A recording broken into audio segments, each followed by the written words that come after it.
The sound of 100,000 tons of steel tearing against the concrete pier was a physical force. The metal scream destroyed the audio system of the ballroom. It was not a roar, it was a mechanical failure of the structure. Serafina Miller stood on the stage. She was wearing a white captain's uniform. The uniform was clean, but her eyes were dilated with terror. The red emergency lights on the navigation terminal flashed. She touched the screen. The artificial intelligence did not respond. There was no connection to the ship's engine. The ground under the hotel vibrated. 500 investors stood up at the same time. They were not guests anymore. They were angry creditors. One man threw a heavy crystal glass at the stage. The glass hit the gold podium. It broke into 1,000 pieces. The shards of glass cut Serafina's legs. She did not move. She did not know how to bypass the sensors. She had never touched the actual source code. Marcus Thorne, the chief executive officer, stepped onto the stage. He did not look at the ship. He looked at the digital display on the wall. The stock price of Thorne Maritime dropped to $0 in 5 seconds. Thorne clutched his chest with his left hand. His face was the color of a bruise. He was experiencing acute myocardial failure.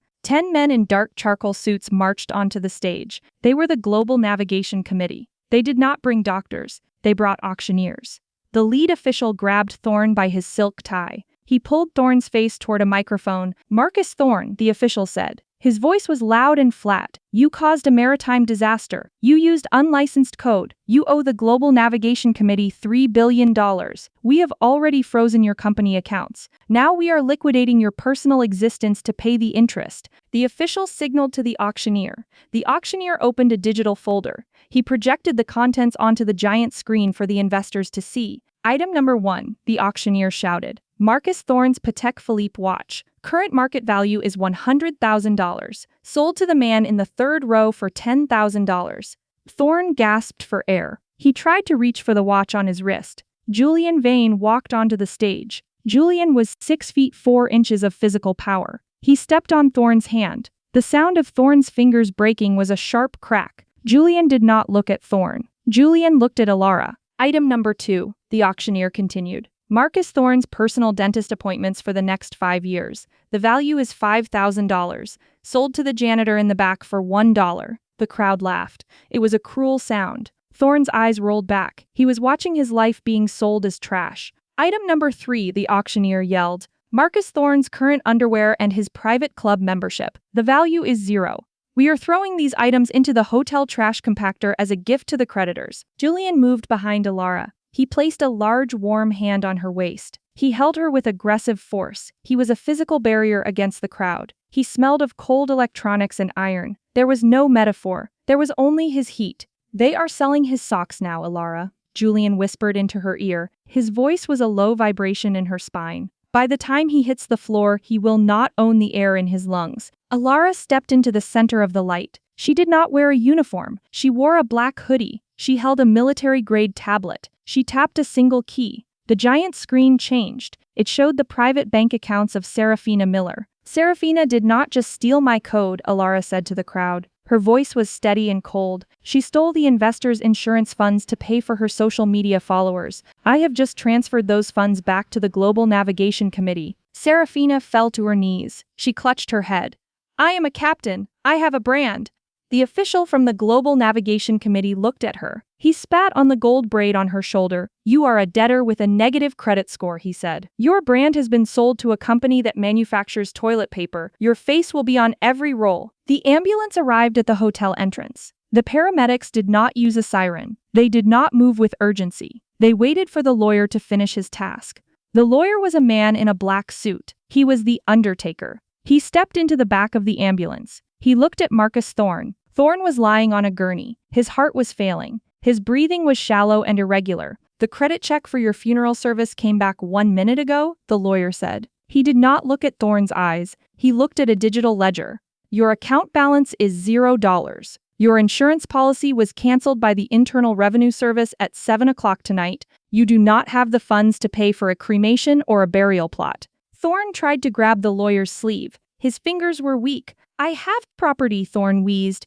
"Your property was auctioned on the stage," the lawyer replied. He pulled a heavy legal document from his briefcase. This was the medical specimen consent form. "If you die without paying for a funeral, the state will claim your body. You will not be buried." You will be sent to the university medical school. They will use your cadaver for first-year students to practice surgery. They will cut your muscles and remove your organs. This is the only way to cover the cost of your final transport." Thorne's face turned gray. He looked at the document. This was not a defense. This was a disposal plan. "Sign the debt inheritance confirmation," the lawyer commanded. He forced a heavy metal pen into Thorne's hand. "If you sign this, Alara will pay for a basic pine box at the city dump. If you do not sign, the medical students will have your body by tomorrow morning. Sign every page. There are 1,000 pages of debt transfer." Thorne began to sign. His hand moved slowly. Julian Vane stood at the door of the ambulance. Julian was 6 feet 4 inches of solid muscle. He did not speak. He watched the pen move. He was a physical obstruction. He blocked the light from the street. The air in the ambulance was hot and smelled of medicine and failure. Julian leaned down. He grabbed Thorne's shoulder. His grip was firm. He did not use a metaphor. He used his weight to keep Thorne from moving.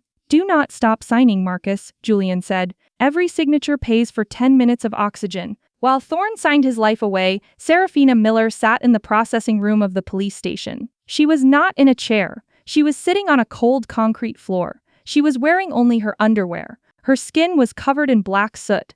The administrative clerk at the desk did not look at her. The clerk was typing into the system. "I am a victim of a crime," Serafina screamed.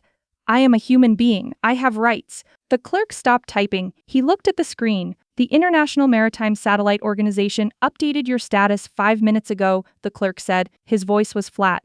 "The database does not list you as a human being. You are registered as missing experimental equipment. Your serial number is subject number 4. The system does not have a field for rights for equipment." "I am not equipment." Serafina lunged for the desk. The security guard hit her with a baton. The sound of the wood hitting her ribs was a loud thud. Serafina fell to the floor. "Equipment does not speak," the guard said. He looked at a manifest. "You are an asset owned by Alara. She has filed a report for a damaged biological unit.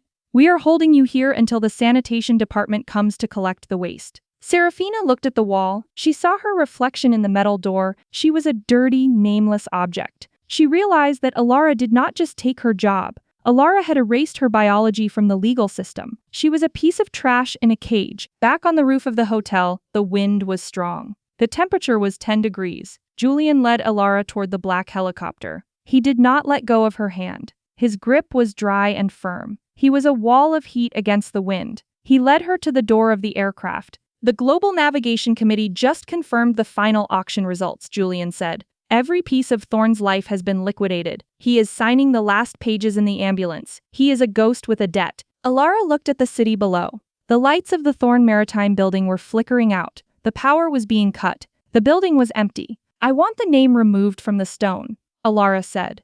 "It was done 10 minutes ago," Julian replied. He pulled her into the helicopter. He sat her on the leather seat. He leaned over her to fasten the seatbelt. His chest was heavy against hers. He smelled of cold iron and ozone. He did not use a metaphor. He was a physical reality. He kissed her neck with a hard, possessive force. "The Valkyrie is waiting," Julian said. "The North Atlantic is your laboratory now." The helicopter lifted into the air. The sound of the blades was a rhythmic thud. Below them, Marcus Thorne signed the last page and lost consciousness. He was no longer a person. He was a medical specimen. The auction on the stage did not stop when Marcus Thorne left. The lead official of the Global Navigation Committee looked at the digital assets on his tablet.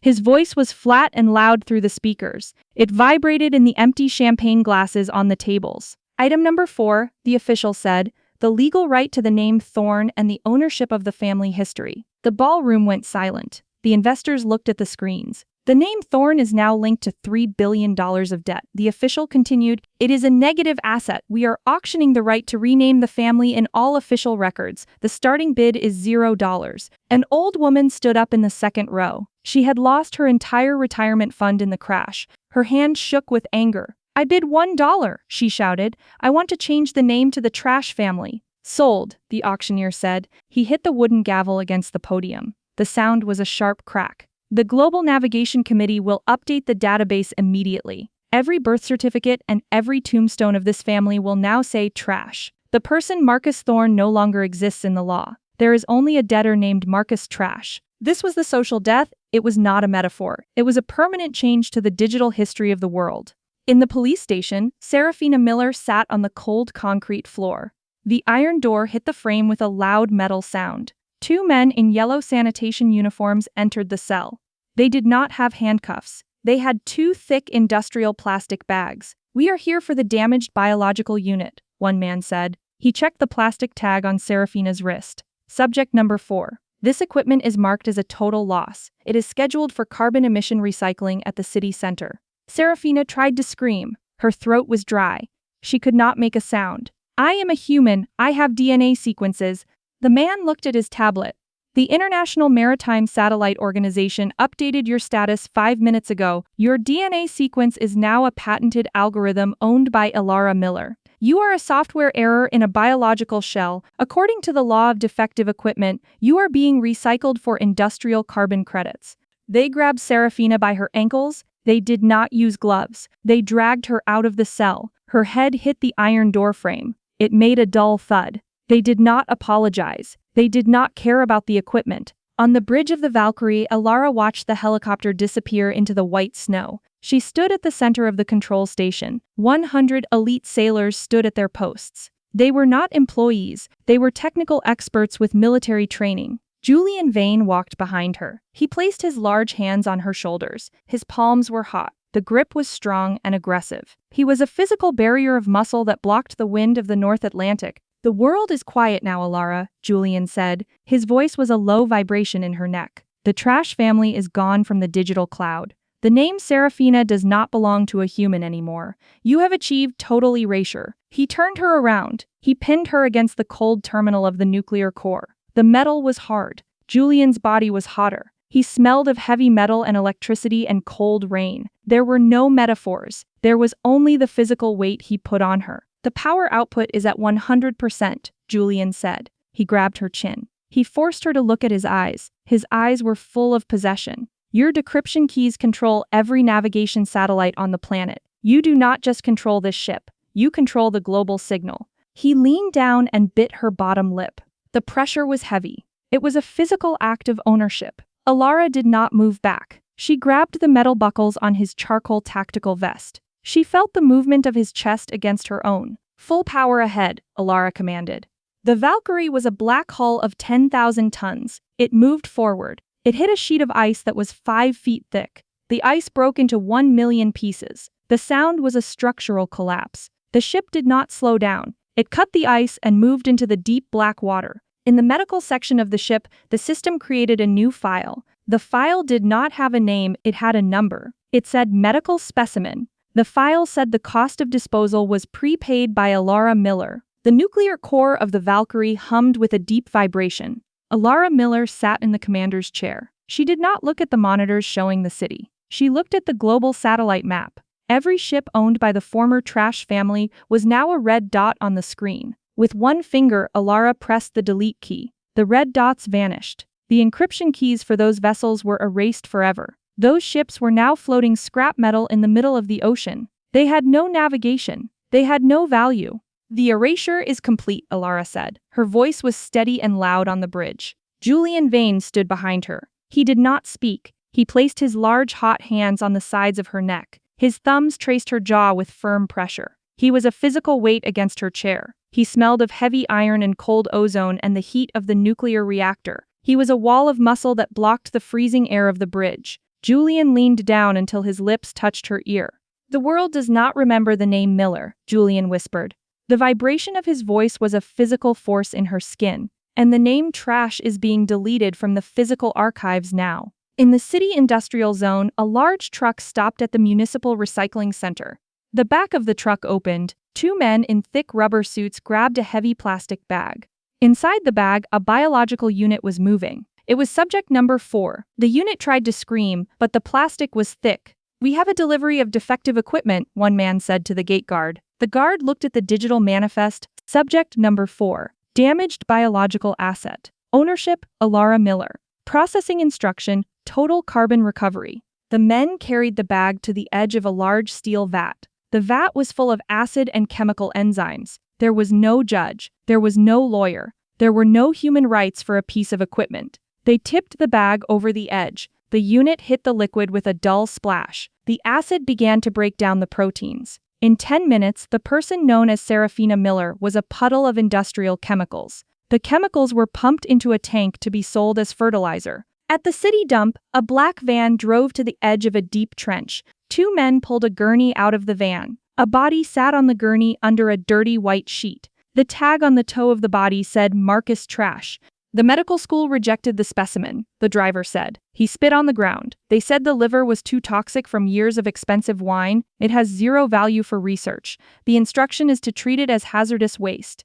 They tilted the gurney. The body of the former chief executive officer slid into the trench. It landed on a pile of broken glass and old tires. A bulldozer moved forward. It pushed 5 tons of dirt over the body. There was no stone. There was no name. The legal record of the man was a digital file marked as deleted. On the bridge of the Valkyrie, Alara felt the ship turn. Julian moved his hands from her neck to her shoulders. He pulled her up from the chair. He turned her around and pinned her against the heavy steel frame of the navigation console. The metal was cold against her back. Julian was a wall of heat against her front. He grabbed her waist with aggressive force. His fingers dug into her skin. It was a physical claim. "The North Atlantic is yours," Julian said. He looked at her with a dark and hungry focus. He did not use a metaphor. He was a physical reality. He leaned down and bit the skin of her shoulder through the black hoodie. The pain was sharp and real. Alara grabbed the iron buckles of his tactical vest. She pulled him closer. She felt the heavy thud of his heart against her ribs. She felt the vibration of the ship in the soles of her boots. "The North Atlantic is not enough," Alara said. Julian laughed. It was a low and dangerous sound. He grabbed her hair and pulled her head back. He claimed her mouth with a hard and possessive kiss. It was a victory of the architect over the trash. The Valkyrie hit a sheet of ice that was 10 feet thick. The sound was a structural collapse of the ice. The ice turned into white powder. The ship did not slow down. It moved into the black darkness of the Arctic. Behind them, the city was a distant light. The names Miller and Thorne were gone. The people were fertilizer and dirt. The machine moved forward. The Queen did not look back. Watching a billionaire CEO get legally reclassified as hazardous waste, while his star sister becomes literal industrial fertilizer, is the most brutal technical execution I've ever witnessed. Now, tell me the truth. If you possess the encryption keys to delete a person's entire biological and legal existence from the planet, would you truly have the restraint to stop at just 2 villains? Between us, I actually consulted actual maritime disposal protocols just to ensure that Thorne's trash dump ending felt medically accurate, because some people just don't deserve the dignity of a professional burial.